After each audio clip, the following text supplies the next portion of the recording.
There's a version of service that drains you, and there's another version, one that strengthens you because it doesn't ask you to disappear. If you've ever wondered how to give without losing yourself, listen to this chapter. For most of my life, service meant sacrifice. Give more than you have, stay longer than you should, carry what others won't. And for a while, that felt noble. People praised it, relied on it, expected it. But over time, that version of service left me hollow. Because it wasn't rooted in wholeness, it was rooted in fear. Fear of being unnecessary, fear of being replaced, fear of being unseen. Integration changed that. Once I stopped fragmenting myself, service stopped costing me my center. I didn't need to prove my worth by being endlessly available. I didn't need to earn belonging through exhaustion. I could give without disappearing. That distinction changed everything.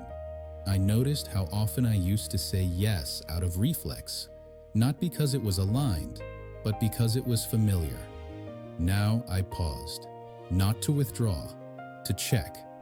Was this coming from care or from obligation? Was I offering presence or avoiding discomfort? Service that erases you is not service. It's survival. True service doesn't demand collapse. It asks for presence. I began serving differently. I listened without absorbing. I helped without overextending.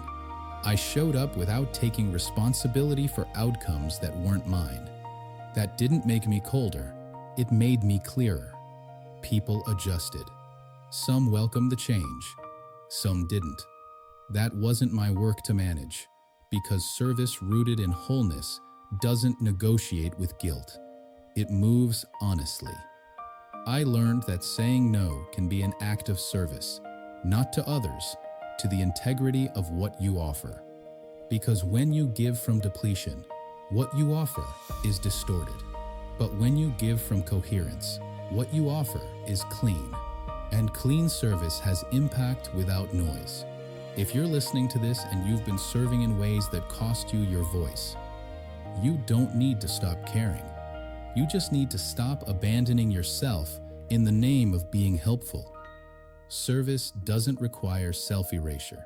It requires presence. And presence, when it's whole, has more power than sacrifice ever did. Imagine drawing water from a spring, not a bucket you keep refilling, not a tank you're worried will run dry. A spring. The water rises on its own, clear, cool, unforced. You scoop some out and the level doesn't drop. You give water without watching how much is left. Not because you're careless, but because the source isn't being drained.